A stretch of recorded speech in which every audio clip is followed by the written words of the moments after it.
Em diálogo com Nicolas Ferreira e Michele Bolsonaro, no programa PL Jovem, o ex-presidente Jair Bolsonaro contou episódios de sua juventude e explicou como ver a atuação da esquerda abriu seus olhos para a necessidade de defender os valores dos brasileiros. Bolsonaro disse: "Vou falar um pouquinho de mim. Com 15 anos de idade, estou com 68, eu conheci o que é a esquerda, o que esse pessoal tem na cabeça e o que podem fazer de fato. O Lamarca passou na minha cidade, Eldorado Paulista, e deixou um rastro de destruição. Ali, eu comecei a conhecer o que é a luta armada, qual é o objetivo deles e onde eles chegaram quando tiveram sucesso. Tem certas coisas que se aprende com o sofrimento. Nós temos que aprender com o erro dos outros. E tem certas coisas que quando você perde é muito difícil recuperar." O ex-presidente lembrou: Cuba está desde 1959, quando o pessoal desceu de Sierra Maestra, foi aplaudido pelo povo. Tem um livro de um coronel que fugiu do regime cubano, era o 01 da segurança. Bolsonaro relatou a história de um general de Fidel Castro. Quando eles ganharam o poder, ele ganhou as estrelas de general. Esteve em Angola com Raul Castro. O que esse pessoal faz para se perpetuar no poder, para posar de grandes benfeitores da humanidade, arrasta muito jovem que não conhece a história e não quer acreditar na história muitas vezes. A gente pede que não chegue de vez aqui no Brasil, pois um pé já foi plantado agora em 2003. Nicolas Ferreira abordou receios de jovens e dúvidas quanto ao que fazer para defender o Brasil, ressaltando que, em sua perspectiva, ninguém, no momento em que está sendo um herói, está sendo considerado um herói. Bolsonaro rememorou quando conheceu Enéas Carneiro, frisando que era tido como louco, pois as pessoas não acreditavam em suas propostas. Bolsonaro frisou: Enéas marcou passagem, marcou posição no Brasil, era tido como louco, o pessoal não acreditava nele. Bolsonaro exemplificou: se eu comprei um carro da marca X e não funcionou, você não vai querer o mesmo para você. Tem estados que estão há 20 anos com o mesmo partido administrando. Esse estado tem o maior número de desempregados proporcionalmente no Brasil. O pessoal parece que não aprende, insiste no erro. Eu não culpo o eleitor que vota errado porque ele foi doutrinado a isso desde o ensino fundamental. Ele é doutrinado, sempre ensinado a esse jovem, não que o responsável pelo futuro dele é ele, mas sempre culpam alguém, a luta de classes, a briga de patrão e empregado. Dessa forma, o ex-presidente destacou: não devemos eleger um responsável pelo nosso insucesso. Primeiro, olhar no espelho. Por que é ruim a educação? Porque quanto mais desinformada, mais fácil de ser manipulada. A ditadura da toga segue firme. O Brasil tem hoje presos políticos e jornais, parlamentares e influenciadores censurados. A Folha Política tem toda a sua receita, gerada desde 1º de julho de 2021, confiscada por uma canetada do ministro Luiz Felipe Salomão, ex-corregedor do TSE, com aplauso e o respaldo dos ministros Luiz Roberto Barroso, Alexandre de Moraes e Edson Fachin. Todos os rendimentos de mais de 23 meses de trabalho do jornal estão sendo retidos sem justificativa jurídica. Anteriormente, a Folha Política teve sua sede invadida e todos os seus equipamentos apreendidos a mando do ministro Alexandre de Moraes. Mesmo assim, a equipe continuou trabalhando como sempre, de domingo a domingo, dia ou noite, para trazer informação sobre os 3 poderes e romper a espiral do silêncio imposta pela velha imprensa, levando informação de qualidade para todos os cidadãos e defendendo os valores, as pessoas e os fatos excluídos pelo mainstream, como o conservadorismo e as propostas de cidadãos e políticos de direita. Se você apoia o trabalho da Folha Política e pode ajudar a evitar que o jornal seja fechado pela ausência de recursos para manter sua estrutura, cumprir seus compromissos financeiros e pagar seus colaboradores, doe qualquer valor à empresa Raposo Fernandes por meio do Pix, cujo QR Code está visível na tela, ou por meio do código ajude@folhapolitica.org. Caso não utilize Pix, há a opção de transferência bancária para a conta da empresa Raposo Fernandes, disponível na descrição deste vídeo e no comentário fixado no topo. A Folha Política atua quebrando barreiras do monopólio da informação há 10 anos e, com sua ajuda, poderá se manter firme e continuar a exercer o seu trabalho. Pix ajude@folhapolitica.org. Assista! Vou falar um pouquinho de mim aqui. Com 15 anos de idade, eu estou com 68, eu conheci o que é a esquerda, o que esse pessoal tem na cabeça, o que eles podem fazer de fato. O Valdemar, que é paulista aí, eu sou do Vale do Ribeira, então com 15 anos o Lamarca passou na minha cidade, Eldorado Paulista, e deixou um rastro de destruição. 6 soldados da Força Pública foram feridos, e alguns dias depois ele recebeu um tenente da Polícia Militar que se trocou por uns policiais. E foram libertados os policiais e esse tenente foi feito refém nas matas do Vale do Ribeira. E 2, 3 dias depois ele foi com requinte. O corpo dele foi encontrado semanas depois. Então ali eu comecei a conhecer o que era a luta armada. Se esse tenente, por exemplo, tivesse lido na época o mini manual de guerrilha do Carlos Marighella, ele não teria se entregado. Porque no mini manual está escrito lá, nós só matamos oficiais, praças. E o tenente se entregou para libertar uma dezena de praças. Então ali começou eu entender o que é a luta armada, tá? O que é, qual o objetivo deles e onde eles chegaram, onde tiveram sucesso. Uma juventude tranquila, com 15 anos de idade. É te contando a experiência da gente. Sim. Tá?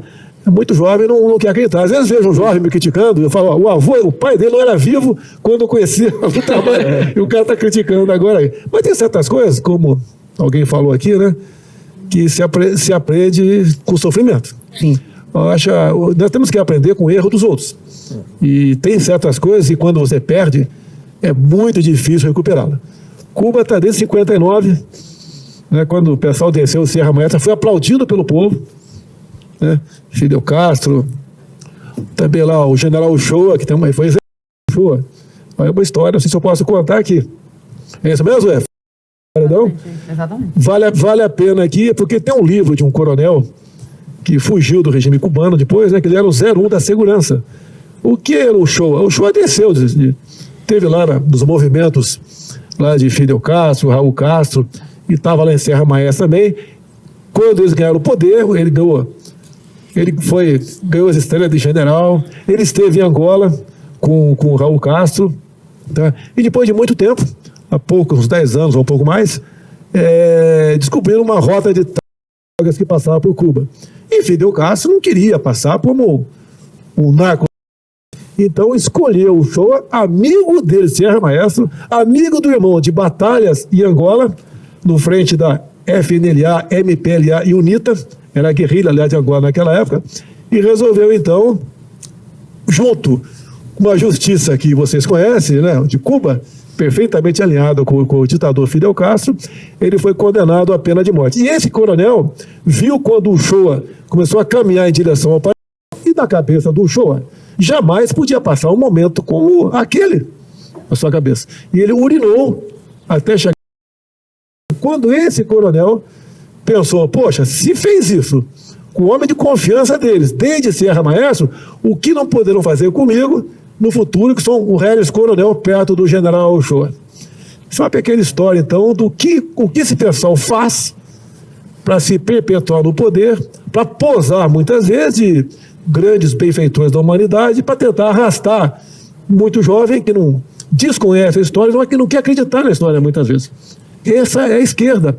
Esse é o comunismo. A gente pede a Deus que não chegue de vez aqui no Brasil, porque um pé já foi plantado aqui agora, em 2003. Bolsonaro, durante vários tempos, né, agora atrás, eu sempre falava que eu não quero que meu povo sofra as dores do comunismo, né? E acaba que muito jovem, principalmente depois da eleição, né, veio falar comigo se havia esperança, né, ou acaba, quando, né, nos encontram, fala, poxa, e o que a gente faz? Fica esse sentimento. E eu acho que é importante sempre a gente saber o seguinte, de que tudo que a gente faz, eu acho que tem um propósito, uma finalidade, e a gente nunca vai saber a extensão da nossa influência.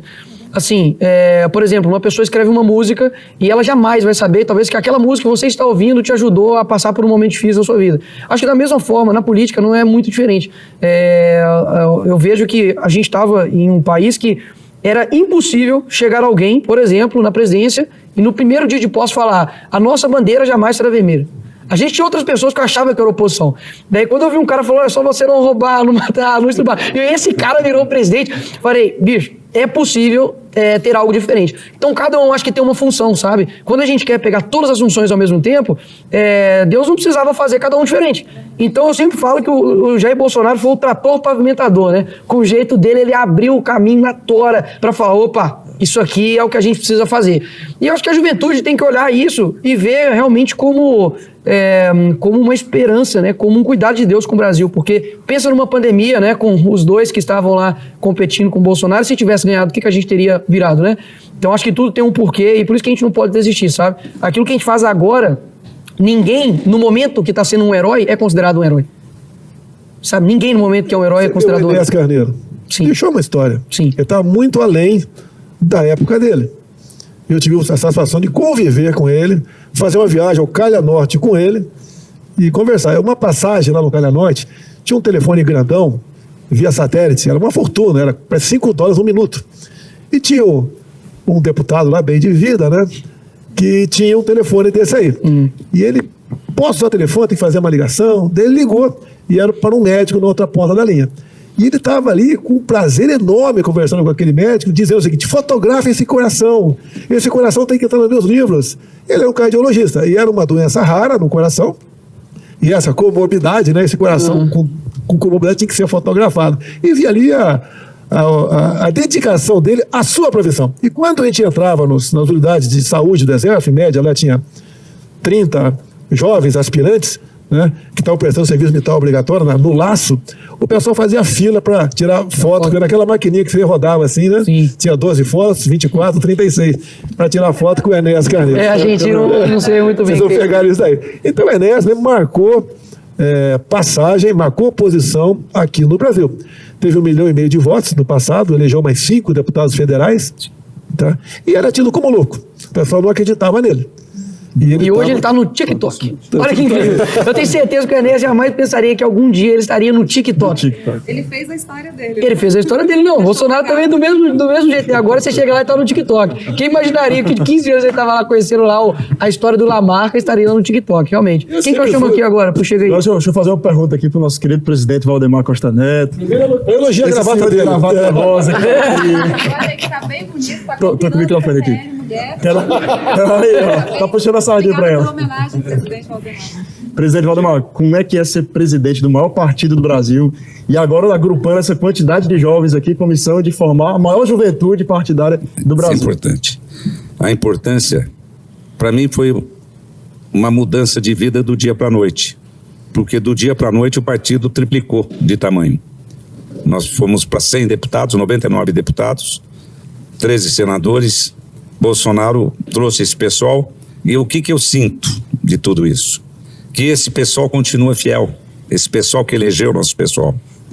E que eu tenho certeza que nós vamos chegar lá de um jeito ou de outro. E agora eu quero fazer uma questão também para vocês. O que vocês discutiram para montar o PL Jovem? Porque PL Jovem, esse negócio de jovem eu escuto em todo lugar. PMDB, PP, e nunca vi funcionar. E mesmo no PL, não funcionou antigamente. O que eu quero dizer para vocês? Nós reunimos as melhores cabeças que nós tínhamos no partido para vir aqui hoje. E é importante que saia daqui de vocês um comando. E um comando não único. Porque esse negócio de presidente, vai pôr o Nicolas de presidente. Isso aí já é um desastre, porque ele não tem tempo de atender o telefone. E é verdade. Mas é um craque que junto com vocês têm condições de montar um PL jovem no Brasil como ninguém teve até hoje. Vocês vão ter toda a estrutura e nós temos melhores, cabeças boas que nós nem conhecíamos, fomos conhecer depois que o nosso pessoal começou a convidar, que o Nicolas falou, alguns que nós já conhecíamos. A Juliane, que eu recebi em casa com o pai dela, que o pai dela é amigo meu, ele falou, minha filha é tal. Ele falou tanto da filha que ela falou que tinha feito um trabalho, eu falei, me manda o trabalho. Quando eu li, eu falei, ela precisa estar lá. Então, quer dizer, nós temos melhores aqui. Temos os melhores. Temos o Gabriel, que é de Mogi também, que é da minha cidade, que é um gênio, que veio pra cá com 16 anos para conhecer o Bolsonaro. Me deu trabalho. Me deu trabalho com o Bolsonaro. Chegou no meu gabinete, O que aconteceu? menor de idade. Menor de O que você idade. está fazendo aqui? Não, fugi da minha cidade. Eu liguei pro pai dele, arranjei uma passagem pra você, né? Não, sei deu passagem. como. Ele só veio com a passagem de vida. Presidente, mas o grande diferencial do nosso partido, com certeza é ter o exemplo. A gente vê muito partido falando de juventude, mas não tem o exemplo para dar. Não tem um parlamentar como o Nicolas, mais votado do país, jovem de 25, 26 anos, eu tenho 21. Né? A Zoe aqui, o Tenente Coimbra, nosso Coimbra vereador teve de São quantos Luís. votos, Coimbra? Tanta gente. Quanto? 209 mil. Em Santos é difícil, lá o povo é esclarecido. Brunão tá aí também, ó. Bruno Engel tá aqui. Ex-Brunão, ele é Ex-Brunão. É 700 o mil. Bruninho agora. Então, O mocinho do Bolsonaro agora. o que é importante para nós, né? As melhores cabeças, vocês têm que pensar, vocês são mais privilegiados porque vocês têm uma expressão muito grande e é desse jeito que nós vamos construir um PL jovem para funcionar. Porque a coisa mais difícil, olha, é trazer o jovem para a política. É muito difícil. Presidente, mas uma coisa que eu acho que vai ser um grande diferencial pra gente, e eu tô focando muito nisso nas minhas falas, é que eu já tô cansada de ouvir o Nicolas, o Carmelo, eu falo isso brincando, eu já tô cansada, nossos rostos são conhecidos, a gente quer pessoas novas, tem muitos jovens ao redor do Brasil que são muito inteligentes e que não têm o devido reconhecimento, o devido número de seguidores, né, pra falar com mais pessoas, e é por isso que eu quero agora chamar a plateia, eu quero que vocês cheguem aqui com a gente, e quem quiser fazer pergunta, eu dou o microfone para a nossa primeira-dama, para o nosso presidente Valdemar, presidente Bolsonaro. Se algum jovem quiser fazer pergunta, é isso que a gente quer, sabe? Alguém chega aqui no atrair essas pessoas. Da juventude, porque essa juventude ela tem um diferencial, presidente, como eu falei para o senhor. São homens e mulheres que têm princípios, que têm valores, bandeiras conservadoras, e são valores de família. Então vai dar certo. Sabe, aqui eles não são massas de manobra. Eles são jovens que têm base. E o PL quer dar continuidade. O PL quer abrir esse caminho para que vocês possam nos ajudar a construir uma juventude que realmente vai fazer a diferença para o nosso país. Nós precisamos de vocês em cada canto, em cada estado. Nós precisamos que vocês continuem fortes, resilientes, porque não é fácil. A gente estava conversando ontem com um jovem, filho de um amigo, ele falou: Dona Michele, na minha sala tem 50 jovens e 45 são do outro lado, são de esquerda. E a gente fica lutando ali na contramão todos os dias. Então que vocês não baixem a cabeça, que vocês sejam fortes, que vocês reconheçam o valor que vocês têm, porque vocês são instrumentos para abençoar uma geração. E a gente precisa do trabalho de vocês. E o PL é o partido que cuida também dos jovens, é o PL dos jovens. E a gente quer criar essa grande rede, sabe? Que daqui a pouco vocês não fiquem mais cansados de nos ouvir, mas que tenham outros Nicolas, outras Ois. Exatamente. Sabe? Então a gente quer trazer, então nós contamos com vocês. Vocês vão ser esses jovens que vão identificar jovens com potencial para estar fazendo diferença nesse momento tão importante e que a nossa nação precisa. Viu? Acho que cada um podia se apresentar. O que você acha? Bom, Se apresentar agora rapidinho, cada um. Isso. a nossa Michele vai precisar sair para fazer um post, e enquanto isso... Você precisa me denunciar? Enquanto isso, eu vou passar para a plateia. Bom, eu não sei se é bom dia, boa tarde, boa noite, né? Porque boa tarde ainda. Porque o nosso Oi? Olá, pessoal. Olá, pessoal. eu lembrei da campanha lá, pessoal, sou o Capa Verde. Primeiramente é um prazer estar aqui ao lado de vocês, presidente Bolsonaro, primeira-dama Michele, presidente Valdemar. Eu acho que é muito importante ressaltar através do exemplo. Olha o exemplo do presidente Bolsonaro. Quantos líderes tem aqui formados? Quantos jovens tem aqui que servem de exemplo para outros jovens, presidente Valdemar? A gente tem o Nicolas, que é o nosso fenômeno no país, o Carmelo, a Zoe, o Tenente lá em São Paulo. Pô, é muita gente boa que a gente, graças ao trabalho de vocês, graças ao trabalho do presidente, graças ao trabalho da senhora, graças ao trabalho do presidente Valdemar. Então é muito importante que a gente puxe essa galera pelo reconhecimento e porque por isso está provado que a gente forma líderes. E que eu não vou nem citar o outro lado, que tá 40 anos, ficou 40 anos no poder, não formou ninguém, né? Então essa é a opinião que eu trago lá do Rio Grande do Sul. Capa Verde, seu nome, da onde você é? Eu sou o Capa Verde, Zé Capa Verde. Eu presido a juventude do PL no Rio Grande do Sul há um pouco mais de 2 anos. E lá a gente tirou a juventude do zero, presidente Valdemar, o senhor conhece o trabalho. E a gente fez mais de 150 comissões. Ano que vem a gente vai chegar em todos os municípios e vamos fazer mais de 100 parlamentares jovens lá no estado. Tudo bem, Capa Verde. Agora, primeira coisa é falar o nome e da onde é. E depois vai falar. Seu nome, seu bairro. Tiago Rodrigues. Raquel, novamente, faço vida, sou do Salvador, Bahia. É só, na verdade, uma colocação, porque a Zoe havia falado quando o presidente Bolsonaro se aproximou, falando que, perdemos. Lá na Bahia, a gente ficou com essa sensação, nossa, a gente achou que iria, né, porque lá está muito polarizado. Não é verdade que, apesar de ser o reduto da esquerda lá, conheço, né? Meus pais são petistas, mas ficou muito polarizado, principalmente com as tias do Zap e as redes sociais. E hoje, depois de tudo que aconteceu, eu vi que foi a melhor coisa que aconteceu. Porque hoje os soteropolitanos estão altamente prejudicados. E hoje eles caíram na própria arapuca deles mesmos, né? De querer apoiar algo que estava prejudicando. E por mais que a gente utilizava nossas redes para poder acordar, olha, a direita está chegando, a direita é uma ideologia que está ali associada com o cristianismo, nossos valores e tudo mais, e os nossos valores foram embora, está na hora de a gente resgatar isso, todo mundo foi embora, perdeu essa esperança. E hoje eu vejo, na verdade, que Deus permitiu isso acontecer para que fortaleça. E hoje a direita está muito mais forte do que antes. As pessoas hoje reconhecem quem é que tanto nos escravizou, né? Tipo, mais de 1 milhão de pessoas foram excluídas do Bolsa Família. As pessoas lá estão desesperadas. Então, o que eu acredito, assim, dessa esperança, o que vai nos ajudar mais ainda, acima de tudo, é por isso que eu faço vídeos, sem nenhum retorno, de acreditar que a visão dessas pessoas tá começando a ficar clara cada vez mais. E eles mesmos estão começando a perceber, né? Era só essa colocação mesmo. Dá esperança que existe, principalmente agora. Boa. Tudo bem. Me permite uma observação aqui. Se eu comprei um carro da marca X e vive na oficina, você não vai comprar esse carro da marca X para você, certo? A gente vê certos estados, sem querer nominar aqui, que está há 20 anos com a mesma sigla, mesmo partido administrando. E esse estado, por exemplo, tem o maior número de empregados proporcionalmente do Brasil. É sinal que o erro está realmente nessa marca desse administrador. E o pessoal parece que não aprende com isso, insiste no erro, sempre numa nova proposta. Agora vai dar certo. Não vai dar certo. Pau que nasce torto não tem jeito, vai morrer torto. Agora, eu não culpo o eleitor que vota errado, porque ele foi doutrinado a isso desde o grupo, Valdemar, nosso tempo era grupo, o ensino fundamental. E ele é doutrinado.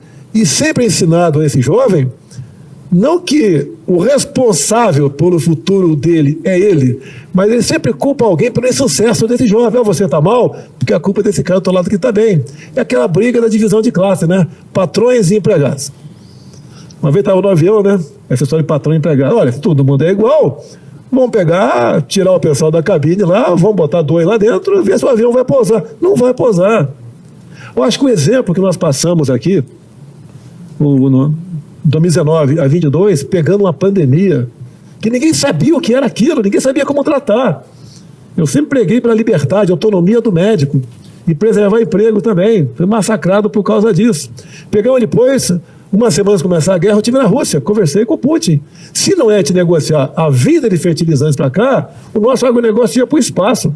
E quer o tempo todo alguns falar que a nossa agricultura, o agronegócio não presta. O importante é a agricultura familiar. Primeiro, outra divisão. A agricultura é uma só. Então, essa forma de sempre nos dividirem, ocasionando a briga entre classe, gêneros, tipo, função social, é que nos leva a patinar no mesmo lugar. Nós temos que trabalhar sempre para nos unir. Numa mesma família. Minha mãe teve 7 filhos. Tem gente que se deu bem economicamente, outros não. Assim são as famílias brasileiras. Não devemos eleger o responsável pelo nosso insucesso. Primeiro, temos que olhar no espelho e falar, está dando errado, eu sou o primeiro responsável. E, em cima disso, mudar as coisas, tá? E com muita responsabilidade, ajudar a construir um novo Brasil. Quando se fala em educação, por que é ruim a educação no Brasil? Eu chamo de conhecimento. Porque quanto mais a pessoa estiver desinformada, mais fácil é de ser manipulada.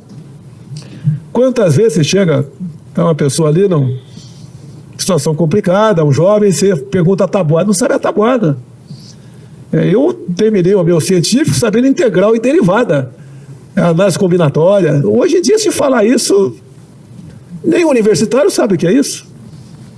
Tínhamos noção de latim, de francês, escola pública, não era privada não. Hoje o pessoal joga em cima da cor de uma pessoa, em cima da renda social dela, como se ela fosse escravizada em cima daquilo.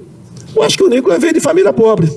Vindo com a favela. Se você pega uma mãe com 7 filhos, com todo respeito, e geralmente é gente pobre, não é porque eu tenho olho azul, eu sou superior a você. Eu não pedi para nascer assim, nem você. Nós somos o que nós somos. E somos aqui uma mistura de gente no Brasil bacana, pô. A minha esposa, ela é filha do Paulo Negão. Sei lá. Eu costumo fazer brincadeira com isso, não faço mais, porque você é processado. Fazia brincadeira em cima do meu sogro. Motorista de ônibus aqui em Brasília.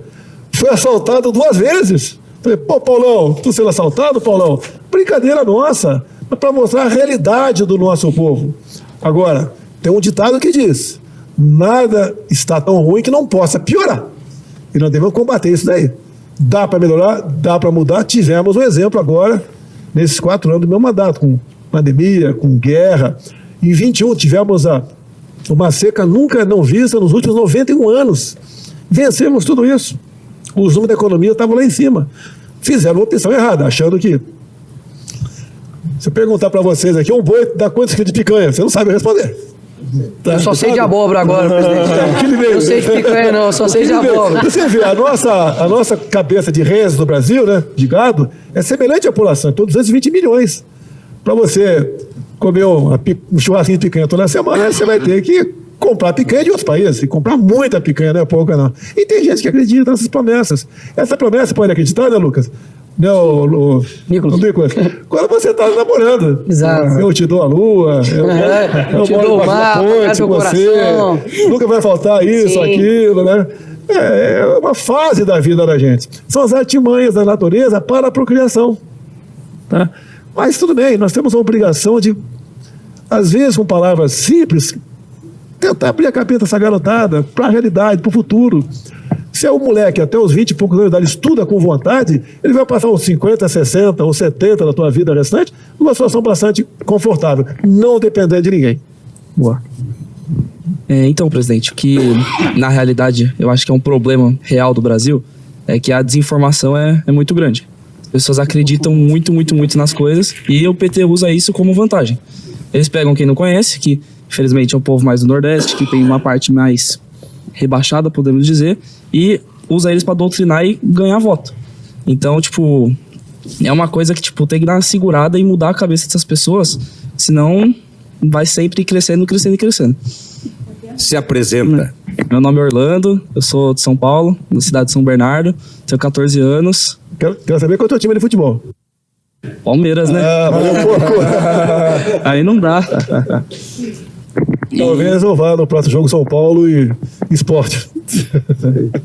Então, 14 anos, presidente. 14 anos. Então, tipo assim, eu sou estudante, lá tenho 14 anos, eu tô no 9º ano. E esses dias, não vou falar nada, porque senão dá alguma coisa, né? Mas eu tava na escola e começaram a falar que o agro não era importante pro Brasil. Que só serve pra dar dinheiro pra fazendeiro e que o resto não importa. Obviamente eu discordei. Isso é uma coisa, tipo assim, devagar vai colocando na cabeça dos alunos e vai corroendo. Quando você chega no 3º ano do ensino médio, você sai de lá com a cabeça já um pouquinho mais puxada pra esquerda, aí você entra na faculdade, aí acabou de vez. Então, tipo, o cenário da escola é muito ruim e, tipo, a gente que é jovem, aqui a gente tem que apresentar, acho que a gente que estuda, tem que tentar mudar e tentar segurar pra que quando todo mundo saia, não seja tudo esquerdista que acaba destruindo o país, né?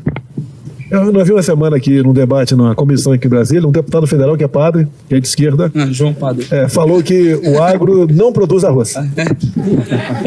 Nasce na geladeira. A carne nasce na geladeira, tudo na geladeira. Nada o agro produz. Ele falou que quem produz arroz é agricultura orgânica do MST. Vamos passar. Meu nome é Juliane, eu também tenho 14 anos. Eu sou de Mogi das Cruzes, mas eu moro em São José dos Campos. Eu também sou estudante como o Orlando. E eu acho muito bom isso que ele colocou sobre essa doutrinação do esquerdismo que é empregado na escola, desde que nós somos pequenos. Eu acho que, principalmente, os professores que se formam em universidades federais, que são predominantemente da esquerda, desde da época da ditadura, né, que eles foram criando os grupos de militância dentro dessas universidades. Eu vejo isso na minha escola mesmo como exemplo. Ano passado, justo na época das eleições, meu professor de história, ele, de uma certa forma, ele não estava tentando empregar totalmente o lado da esquerda, mas eu percebia isso, porque ele fazia isso de um jeito bem sutil. E quando eu percebia que ele estava fazendo isso, obviamente eu rebatia. Tanto que eu quase fui suspensa da escola por causa disso, mas tudo bem, né? Faz parte, pelo menos foi por um bem maior. E eu acho que a gente deveria começar a mudar a educação dentro das escolas. Tudo bem que isso vai ser muito difícil, porque agora a gente está com um governo da oposição, né? Não estamos num governo de direita, então a gente vai ter que esperar um tempo.